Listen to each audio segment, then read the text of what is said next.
설교를 시작하기 전에 동영상 한 편을 보겠습니다. 아주 짧은 동영상인데요. 참 많은 의미를 내포하고 있습니다. 참 사랑이란 뭘까? 참 행복을 위해서 우리는 무엇을 내야 할까? 왜 협력하며 살아야 하나? 오늘 예배드린 우리가 하나님 앞에 얼마나 감사하며 인생을 살고 있나? 이런 부분들을 집약적으로 보여주는 동영상입니다. 잠시 한번 보고 우리 말씀을 나누도록 하겠습니다. The next event is 100 meters running race for physically challenged children.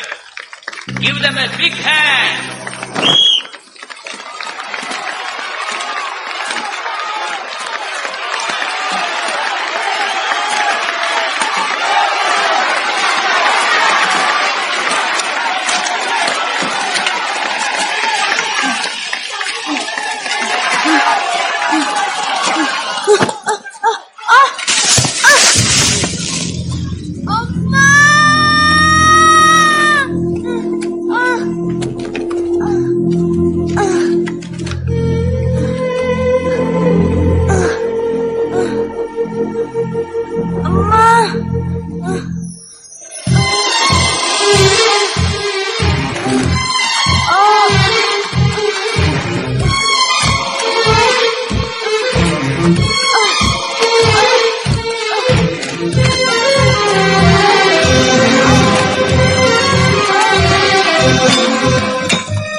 사랑하는 여러분, 오늘 예배드리면서 우리가 깊이 한번 생각해 봐야 될 것은 우리는 나 자신에게 많은 초점을 둡니다.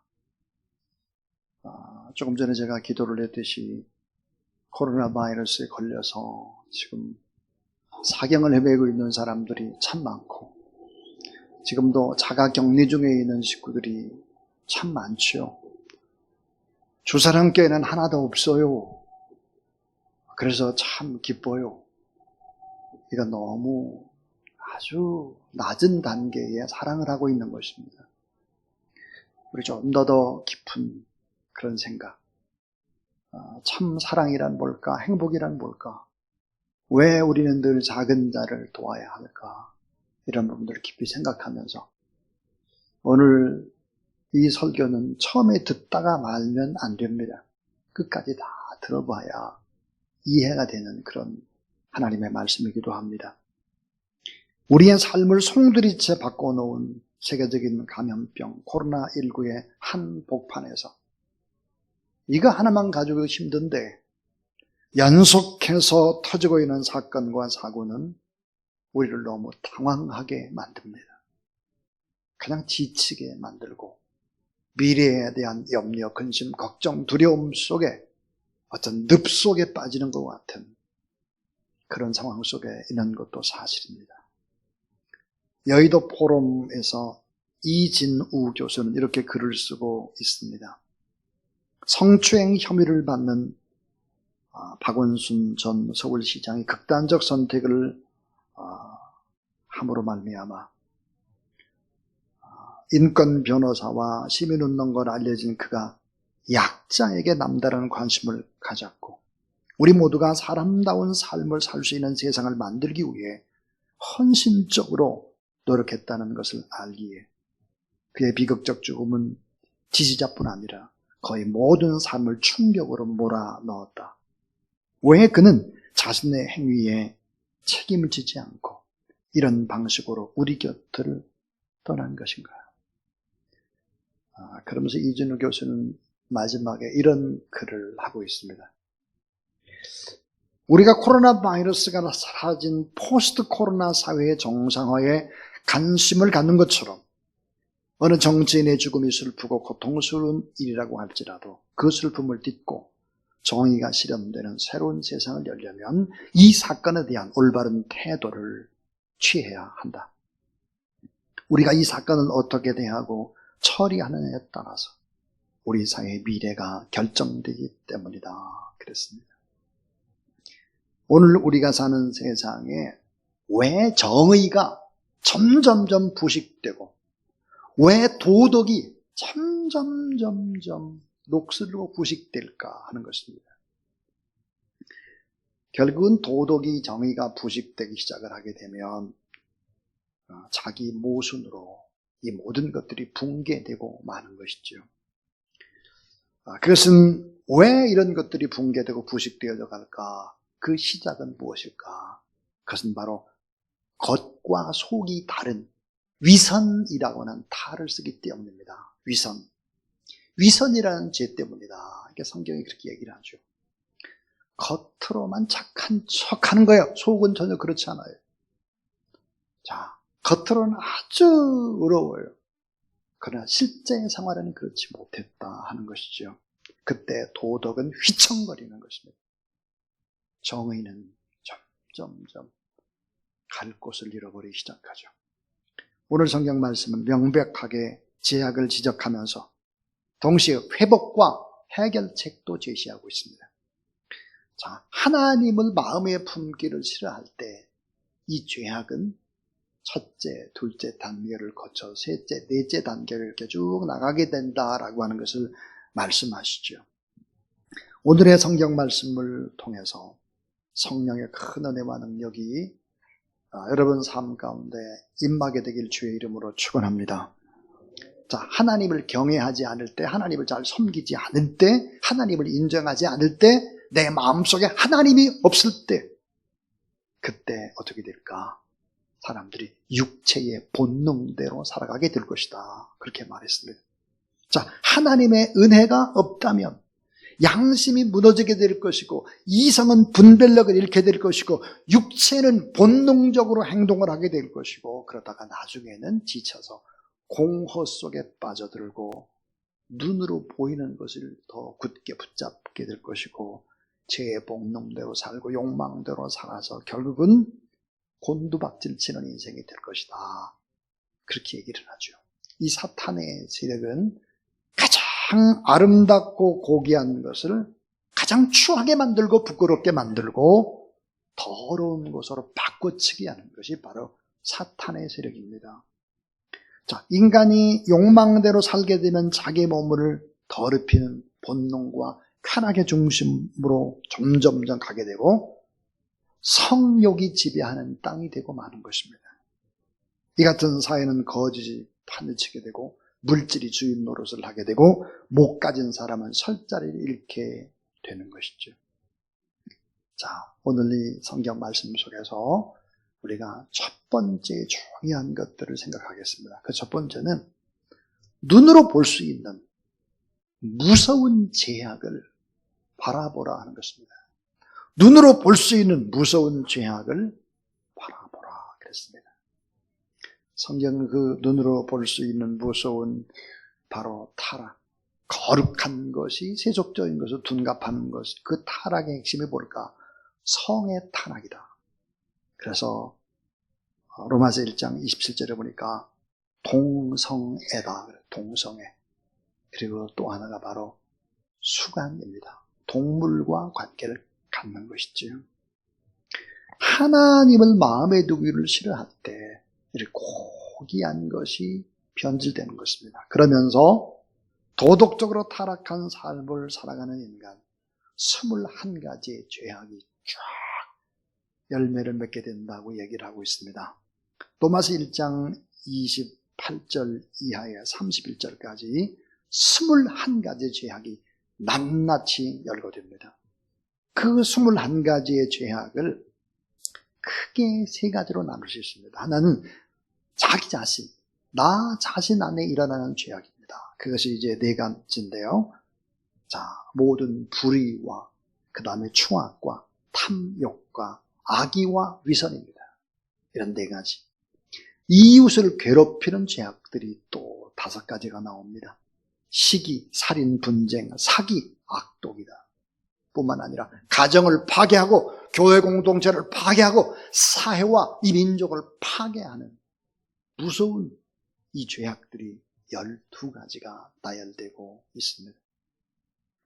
자, 가정을 파괴하고 교회를 파괴하고 이 사회 공동체를 파괴하는 죄악들 12가지. 수근수근하는 자, 비방하는 자, 하나님을 불신하고 미워하는 자, 능욕하는 자, 교만한 자, 자랑을 일삼는 자, 악을 도모하는 자, 부모를 거역하는 자, 우매한 자, 약속을 깨뜨리는 배약한 자, 무정한 자, 무자비한 자다. 그렇습니다. 이거 다 눈으로 볼 수 있는 거예요. 눈으로 다 볼 수 있습니다.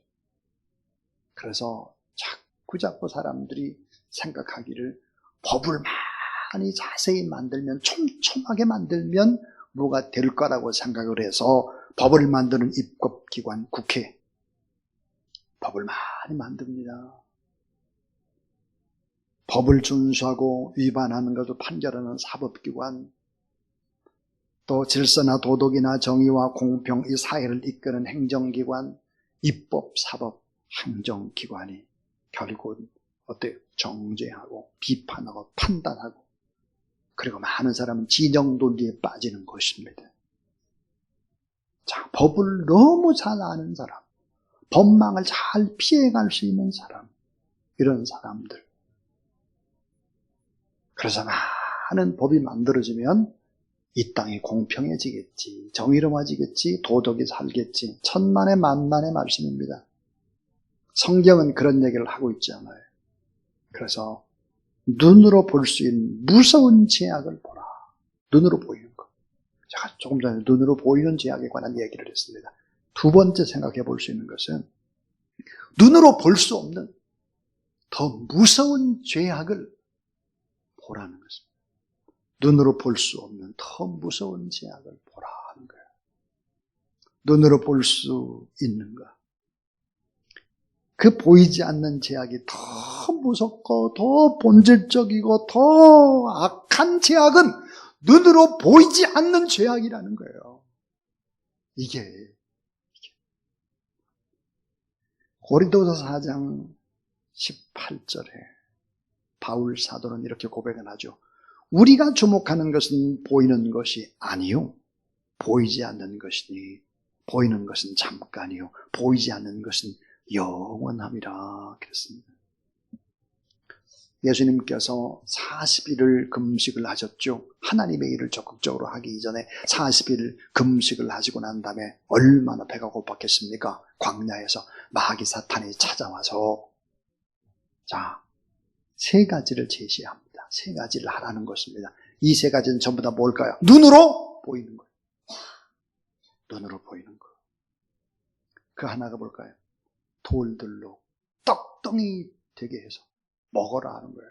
40일 금식했으니까 먹어라. 먹어라. 맛보라는 것입니다. 또 하나는 성전 꼭대기에서 뛰어내려봐라. 능력이 있는지 한번 시험해봐라. 능력을 보여라. 또 하나는 천하만국을 보여주면서 화려한 것을 주겠다. 화려한 것. 화려한 것 줄 테니까 섬길 대상을 바꾸라는 것입니다. 사랑하는 여러분, 눈으로 보이는 것. 악한 원수마귀 사탄의 세력은 전부 다 공격하는 것이 뭐냐? 눈으로 보이는 걸.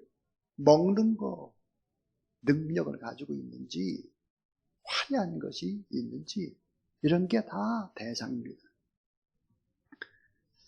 창세기 3장 6절에 보니까 이렇게 말씀하셨죠.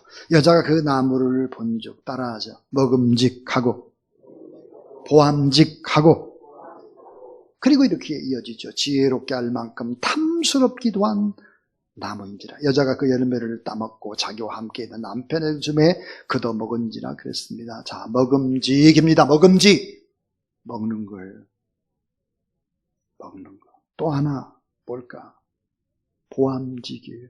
성전 꼭대기에서 높은 데서 팍 뛰어내리면 얼마나 폼나고 좋으냐. 능력을 보이고 좋지 않냐. 보암직이에요. 또 하나, 지혜롭게 할 만큼 탐스럽기도 한 나무인지라 그랬어요. 화려한 것 다 줄 테니까 탐스럽기도 한 것입니다. 요한 1서 2장 16절에 보니까 뭐라고 말하느냐? 육신의 정욕과 안목의 정욕과 이생의 자랑이다 그랬습니다. 여러분, 육신의 정욕과 안목의 정욕과 이생의 자랑, 먹음직, 보암직, 탐스럽기도 한 것이나 돌덩이가 떡덩이 되게 하는 것, 높은 것을 뛰어내려서 능력을 시험해 보는 것이나 화려한 것을 다 주겠다는 것 다 똑같은 거예요. 악한 원수마귀 사탄의 세력에 공격하는 것이 무엇입니까? 옛날에 창세기에 아담과 하와를 유혹했고, 옛날에 예수 그리스도에게 했던 거, 또 사도 요한의 시대나 지금이나 동일한 것입니다. 눈으로 보이는 것으로 마귀가 유혹을 하는 거예요. 그게 뭘까요? 돈이죠. 돈. 그 다음 아파트예요. 어떤 사람이 이렇게 말했어요. 한국 사회는 아파트 때문에 망할 것이다. 아파트. 왜요? 은행 막 대출 융자 좋은 아파트는 막 주거든요. 예, 그래서 돈이다, 아파트다, 땅이다, 명품이다, 높은 자리다, 화려함이다, 맛있는 거, 당장 느끼는 거, 편안한 거, 이거 전부 다 눈으로 보이는 것들이. 그런데 여러분, 예수님이 오시기 전 1400년 전에도 이런 일들이 또 일어났었죠. 모세는 시내산에서 눈에 보이지 않으시는 하나님 앞에 금식하며 40일을 기도하는 것이죠. 그리고 율법 10계명을 받습니다. 그런데 그 산 아래에 있는 사람들은 어떻게 했을까? 아론을 중심으로 금송아지 형상을 만드는 것입니다. 금을 가지고 송아지 형상을 만들어 놓고 뭐라고 했느냐 이렇게 말했어요. 이는 금송아지는 너희를 애굽 땅에서 인도해낸 너희의 신으로다 하는지라 그랬어요. 황금 송아지를 신이라고 숭배했습니다. 눈으로 보이는 거예요. 만질 수 있는 것입니다. 너무 화려한 것이죠. 결국은 이들은 어떻게 됐을까요? 이런 것을 숭배했던 사람 3,000명이 죽습니다. 3,000명. 오늘 이 시대의 어려움은 뭘까 하는 거예요. 절대 권력은 절대 부패를 낳는 것이죠. 눈에 보이는 것에 집중하기 때문에 속는 것입니다. 눈에 보이는 것에 집중해야 되기 때문에 위선을 하는 것이죠. 위선을 하다 보면 교만해지기 시작하는 교만. 주변 사람들 의식하죠. 마귀는 눈에 보이는 것을 추구하라. 예수 그리스도는 눈에 보이지 않는 것이 더 중요하다. 이렇게 말씀하시죠. 사랑하는 여러분, 예수님께서는 이렇게 설교를 하셨습니다. 마태복음 7장 3절부터 5절에 어찌하여 형제 눈에 있는 티는 보고 내 눈 속에 있는 들보, 대들보는 깨닫지 못하느냐. 보라, 내 눈 속에 들보가 있는데 어찌하여 형제에게 말하기를 나로 내 눈 속에 있는 티를 빼게 하라 하겠느냐. 외식하는 자여, 먼저 내 눈 속에 들보를 빼라. 그 후에야 밝히 보고 형제의 눈 속에서 티를 빼리라 그랬습니다. 그리고 더 예수님이 이렇게 말씀을 하셨죠. 또 간음하지 말라 하였다는 것을 너희가 들었으나 나는 너희에게 이르노니. 예수님 뭐라고 말씀했을까? 음욕을 품고 여자를 보는 자마다 마음에 이미 간음하였느니라. 보이지 않는 것 마음에 품고 그 자체가 이미 간음했고 드러나지 않았을 뿐이지 더 고도의 죄를 범하는 사람이라고 예수님이 말씀하고 있습니다. 사랑하는 여러분, 누가 이런 범죄를 했대 하고 막 우리는 막 떠들고 막 그렇게 하기보다는 우리 스스로를 돌아봐야 하는 것입니다. 우리 스스로. 우리는 어떤가? 나는 지금 잘하고 있나? 돌아봐야죠. 저는 화요일 밤에 꿈을 꾸었습니다. 너무 생생한 꿈이었습니다. 무당 옷을 입은 두 분이 우리 교회 앞에 입구에 서 있었습니다. 무당 옷. 근데 그 무당 옷을 입은 사람을 제가 생생히 기억해요. 그분은 어떤 분이었냐면 우리 교회에 나오다가 어떤 일이 있어요. 이렇게 저희 교회에 나오시지 않는 오래전의 사람입니다. 무당 옷을 입고 있는 거예요. 그래서 내가 예수 그리스도의 권세로 막 명령하고 쫓아냈습니다. 그런데 나중에 이 주변에 우리 교회 이외에 다른 그 교회를 보니까 흑암이 가득했습니다. 너무 큰 고통이었습니다. 그래서 하나님 앞에 간절히 기도하고 그리고 이제 새벽 기도를 나왔습니다. 그 후에 우리 교회 가까운 주변에 코로나 바이러스가 터진 것입니다. 어떤 분이 그렇게 말했습니다. 목사님, 우리 교회는 코로나 바이러스 안 걸려서 참 좋아요. 이게 마음이 참 아팠습니다. 똑같은 거예요. 교회는 다 똑같은 것입니다. 우리가 만약에 그런 생각을 가지면 안 되는 것이죠. 지역사회를 섬기는 일과 성도들과 교회를 참 본질적으로 회복하기 위해서 몸부림치는 것은 다 똑같을 것입니다. 우리 지금 제가 두 가지 얘기를 했습니다. 두 가지. 눈으로 보이는 죄악. 얼마나 무서운 죄악이 많이 일어납니까, 지금 우리나라에. 근데 성경이 강조하는 것은 눈으로 볼 수 없는 더 무서운 죄악들을 보라는 거예요. 더 무서운 죄악들. 그런데 세 번째 이야기는 이것들보다 더 무서운 죄악을 보라입니다. 이것들보다 더 무서운 죄악이 있다는 거예요. 성경이 이야기. 그 죄악은 과연 무엇일까 하는 것입니다. 저는 성지순례를 하면서 가장 은혜받은 곳이 어디입니까? 라고 저에게 질문을 한다면 저는 언제나 두 가지를 꼽습니다. 성지순례 하면서 가장 은혜받은 장소, 광야입니다. 광야. 아무것도 없는 저 모래 바다와 같은 끝없는 광야. 그건 정말 모래 바다입니다. 그 속에서 예수 그리스도가 하나님의 음성을 들었고 사도 바울이 하나님의 음성을 들었던, 왜 광야에 나가면 하나님의 음성을 들을 수밖에 없나? 광야. 그 광야는 참 은혜의 장소였습니다. 제게는. 또 하나 성지순례하면서 또 은혜를 받은 것이 어디입니까? 라고 묻는다면 그것은 바로 거대한 성전이었는데 다 무너져 버린 터만 남은 성전터입니다. 다 허물어졌어요. 거대한 성전이 다 무너져 버린 교회 터들입니다. 소아시아의 7교회 다 무너지고 지금은 어때요? 그저 돌, 기둥 몇 개만 뒹굴고 있습니다. 그거를 보면서 참 저는 엄청난 은혜를 받습니다. 왜 그럴까요? 인간은 크고 화려한 교회를 세우고자 합니다. 그저 크고 화려하고 그 교회 몇 명이나 모이냐, 뭐 파이프 오르간이 뭐 있느냐, 뭐 성가대가 몇 명이냐, 뭐 겉으로 화려빛깔한 거 이런 거 다 보기를 원해요. 근데 하나님은 어때요? 그 자체를 깨부수는 것입니다. 눈으로 보이는 거 다 허물어서 새로운 본질을 추구하도록 하는 분이 예수 그리스도다라고 하는 것을 저는 보았습니다. 자, 왜 화려했던 소돔과 고모라는 멸망당했을까? 자, 화려했던 소돔과 고모라, 에덴 동산처럼 물이 흐르고 기름졌던 그 땅, 왜 그 땅이 심판을 받아가지고 다 망했을까 하는 거예요.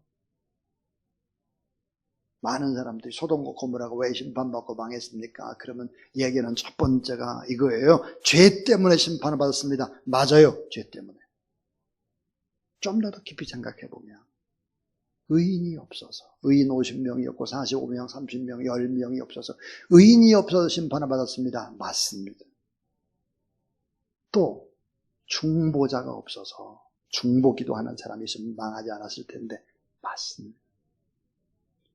근데 오늘 성경 로마서에 보니까 뭐라고 말씀하느냐? 왜 망하느냐? 회개하는 자가 없어서. 회개하는 자가 없어서 망한다. 회개하는 자. 회개하지 않아요. 지금은 영적으로 깊은 늪과 같은 시기입니다. 언제 끝날지 모르는 긴장과 두려움이 계속되고 있죠. 이런 시기에 한순간에 영혼이 무너지는 사람은 없습니다. 서서히 메말라가는 것이죠.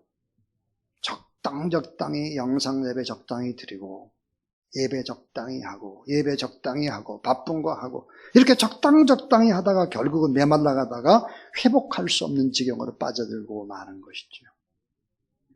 우린 십자가 앞에 서보면 나의 실상을 보게 됩니다. 내가 이렇게 악한 사람이구나. 게으르구나. 내가 악하구나. 내가 이기적이구나. 나만 생각하는 아직도 변화되지 않는 무서운 나. 그런 나를 보게 될 것입니다.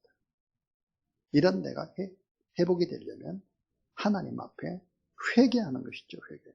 다윗이 블레셋 왕 아비멜렉 앞에서 신분을 속입니다. 신분을 속이고 미친 채를 하죠. 침을 결결결 흐리고 거짓으로 정신 이상자 흉내를 나면서 결국은 어때요? 목숨을 부지합니다. 하나님의 사람 다윗이 얼마나 많이 회개하고 또 회개하겠습니까? 목숨을 부지하기 위해서 거짓으로 미친 채나 하는 이런 왕. 너무 답답하죠. 그는 참회하면서 시를 쓰는 것입니다. 그 시가 바로 시편 34편이죠. 그 시편 34편에서 이렇게 얘기를 하고 있습니다. 7절부터 10절입니다. 여호와의 천사가 주를 경외하는 자를 둘러진치고 그들을 건지시는도다. 너희는 여호와의 선하심을 맛보아 알지어다. 그에게 피하는 자는 복이 있도다. 너희 성도들아 여호와를 경외하라. 그를 경외하는 자에게는 부족함이 없도다. 젊은 사자는 궁핍하여 줄일지라도 여호와를 찾는 자는 모든 좋은 곳에 부족함이 없으리로다. 그랬습니다. 하나님 앞에 회개하고 난 다음에 아무것도 없고 미친 척을 하면서 목숨을 부지하는 이런 바닥에서 하나님 앞에 회개했을 때 하나님께서 놀라운 은혜를 베풀어 주셨다라고 하는 거예요. 성경은 무엇을 강조하나요? 회개하지 않는 죄악이 가장 무서운 죄악. 심판을 피할 수 있는 길이 회개. 다시 회복할 수 있는 길이 회개. 그런데 이 회개는 누구나 할 수 있는 것이 아니에요. 은혜를 받은 자만이 회개할 수 있습니다. 은혜를 받은 자만이, 하나님의 사랑을 맛본 자만이, 다시 말하면 십자가의 예수 그리스도의 사랑을 아는 자만이 회개할 수 있는 것이지 세상 사람들이 회개 못해요. 믿음 없는 사람 못합니다. 은혜와 사랑에 반응한 사람만 회개하는 거예요. 성숙한 사람만 내 가슴을 칠 줄 아는 거예요. 교회는 내 가슴을 칠 줄 아는 사람들이 많이 모여야 그게 교회인 거예요. 세상이나 비판하고 진영 논리에 따라서 교회 와가지고 또 그런 얘기나 하고 그런 데가 아니에요. 교회는 이건 내가 더 큰 문제라고 생각을 하는 것입니다. 그래서 마지막 네 번째는 이거예요. 따라하세요. 지금은 회개에 합당한 열매를 맺어야 할 때다. 지금은 회개에 합당한 열매를 맺어야 돼요. 회개하면서 행동해야 될 때다 이 말이에요. 많은 사람들이 어제 우리 교회를 지나가면서 이 교회가 코로나 바이러스 그 나온 교회 아니야 이거? 또 정원에 이렇게 공원에 이렇게 돌아다니면서 저 교회 아니야 혹시? 그래서 우리 집사님들이 우리 교회 아니라고 목소리 높여서 막 우리 교회 아니라고 막 그랬다고 얘기를 들었습니다. 사랑하는 여러분, 교회는 공공성의 회복이 너무 중요해요. 교회는요, 이 사회를 향한 무한 책임을 인정해요. 주사랑교회 이 주변에 이 지역은 좀 더 큰 교회라는 생각을 가져야 하는 큰 교회. 송파 선교회 우리 장애우들이죠. 장애우들을 섬기고 있는 송파 선교회가 이번에 730명에게 삼계탕 이제 행사를 합니다. 근데 보통 이제 교회를 다 초청을 해가지고 이 일을 했는데 지금 이제 못 하잖아요. 그러니까 이제 오뚜기 식품에서 아주 다 완숙되어 있는 그냥 대서 먹으면 되는 이런 옛날식 삼계탕이 있어요. 이거를 이제 730개를 배달하는 일을 합니다. 제가 코로나 바이러스 이것이 교회 주변에 이게 터지고 난 다음에 제 마음속에 무엇이 들었냐면 우리가 이 지역사회를 섬기지 않으면 안 되겠구나. 그래서 제가 주민자치센터에 가서 동장님을 만났죠. 그리고 그렇게 말을 했습니다. 독거노인이나 또 어려움 당한 이런 분들, 작년에도 삼계탕 행사를 우리 교회에서도 하고 또 주변의 교회도 했는데 이번에 어려울 것 같은데 한번 배달하는 걸 합시다. 배달. 그랬더니 목사님 몇 개를 할까요? 그래요. 그래서 글쎄요. 동장님 몇 개 하면 되겠습니까? 한 200개요. 그러더라고요. 그래서 제가 그랬어요. 200개보다는 좀 많이 한 300개 해야 되지 않겠습니까? 그래서 그거 참 좋겠다고. 그래서 제가 카톡에 이제 우리 목사님들 단체 카톡 있어요. 올렸어요. 30분도 안 돼서 350개가 채워졌어요. 그래서 제가 그랬습니다. 동장님 400개 합시다. 그래서 400개 하기로 했어요. 400개.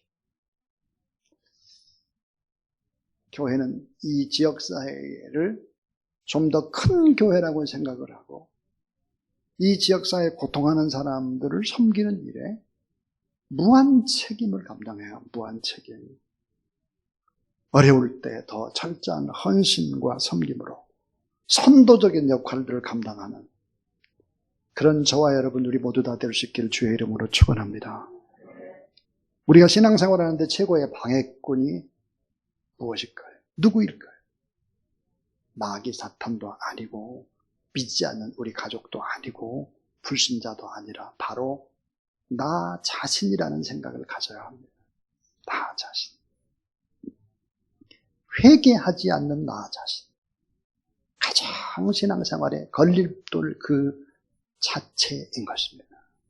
좀처럼 변화되지 않는 나 자신. 우리 나 자신을 돌아봐야 합니다. 도무지 스스로 회개할 줄 모르는 마음과 선한 일에 인색한 자신.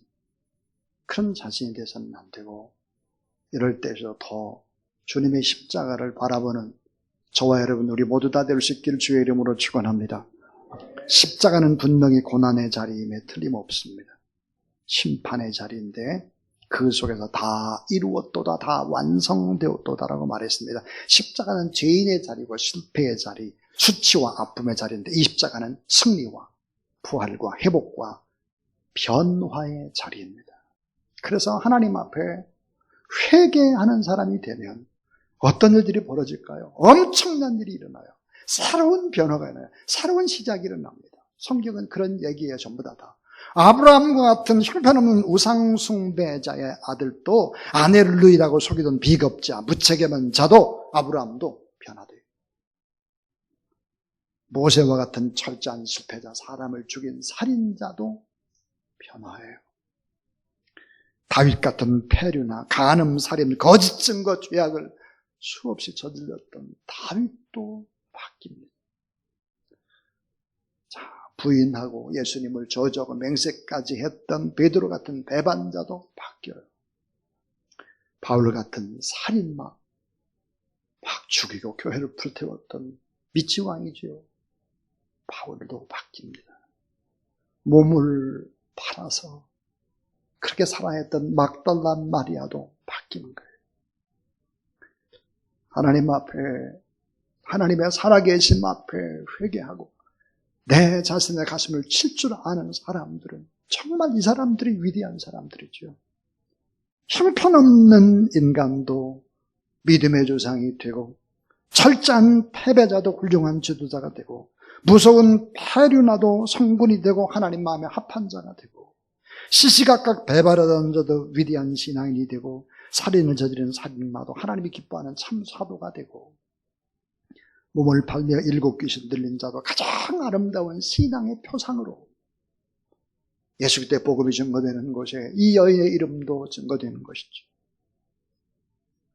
사랑하는 여러분, 이 어려운 때 우리가 눈으로 보이는 죄악을 보면서 지적하고 따지고 하는 그런 것보다 눈으로 보이지 않는 나의 죄악을 더 깊이 생각하는 사람들, 눈으로 보이는 것보다 보이지 않는 것에 신경을 쓰는 사람들, 그리고 철저히 회개할 줄 아는 사람들, 그리고 작은 자를 섬기기 위해서 행동하는 사람들, 이런 사람들을 통해서 하나님은 위대한 일들을 하신다.